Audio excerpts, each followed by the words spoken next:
We continue to follow breaking news here on CBS Sports HQ out of the association, where the Sixers have signed Joel Embiid to a 4-year, $196 million Supermax extension, and that's according to multiple reports. The four-time All-Star finished second in the MVP voting this past season, averaging a career-high 28.5 points as well as 10.5 rebounds per game. He's now under contract with Philly through the 2026/27 season, and ESPN adding that deal includes a player option in the final year.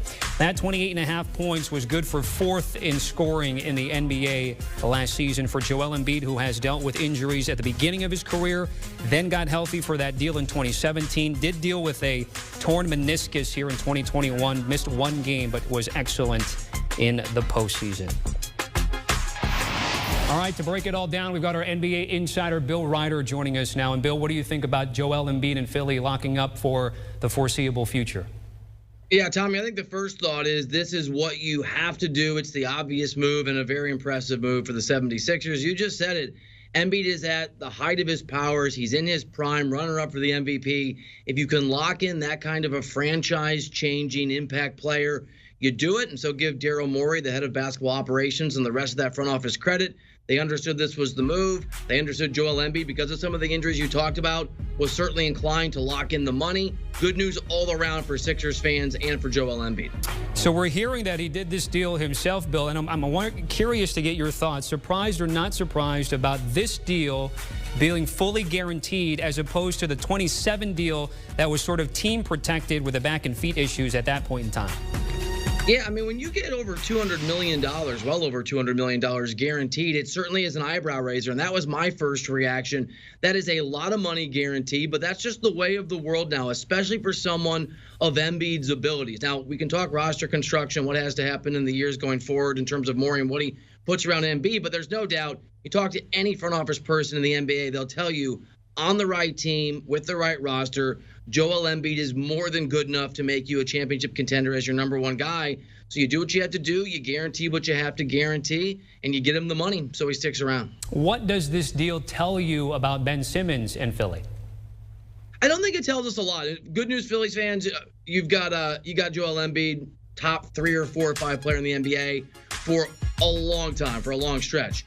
Maybe the bad news or the same news is you still have the same roster you had last time around when you underperformed in the postseason, and that Ben Simmons question mark is still out there. It really, Tommy, just depends who you believe. Folks within that Sixers organization will tell you that Simmons is massively talented. They'll sell that till they're blue in the face.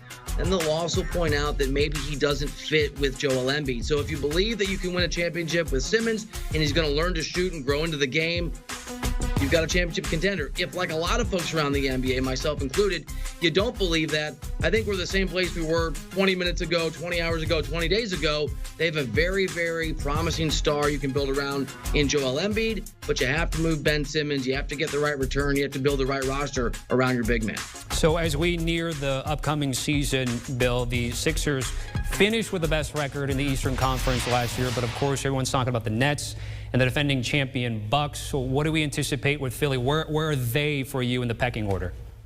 Yeah, I think the Miami Heat are going to be really good again. I think the Chicago Bulls are not going to be championship contenders, but that's not an easy out anymore. The New York Knicks are heading in the right direction. I still think that the Sixers are somewhere between the first and second or third best team in the Eastern Conference, along with the 2 teams you mentioned, along with Milwaukee and the Brooklyn Nets. They're one of the 3 teams in the East you look at and you say absolutely championship contenders, but they probably need to make some additions. That Tobias Harris contract is a little onerous. He doesn't fit. He's not that level of a superstar that you need, a guy that can go out and just get buckets for you. There's the Ben Simmons issue that's out there. They've certainly made some adjustments. Seth Curry was a really nice addition.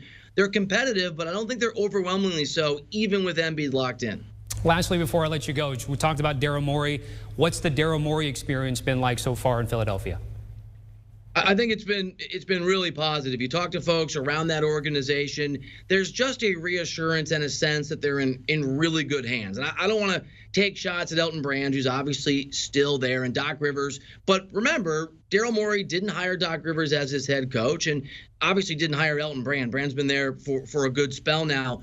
Daryl Morey comes in, doesn't fire everybody. There's a good mood within that organization. There's a sense they're heading in the right direction. And there's a belief, Tommy, that there's going to be some moves in the days and years and months ahead, whether that's Ben Simmons or other moves like Seth Curry. There is a belief and a sense that they're going to build the right roster over time, and certainly locking in Joel Embiid and knowing he's the cornerstone for the next 6 years has reinforced that level of optimism. We'll see how it plays out. The four-time All-Star had a couple of years left on his current deal, but then re-upped and extended another 4, which you said a total of 6. Our thanks to our NBA insider Bill Reiter with the very latest on the breaking news. Joel Embiid staying in Philly for the foreseeable future. And as we take a look at the odds by Caesars Sportsbook, as much as it was last year, Luka Doncic was the overwhelming betting favorite. Did not cash, of course, with Nikola Jokic. He's not even on this list, but Joel Embiid is second betting favorite, plus 650.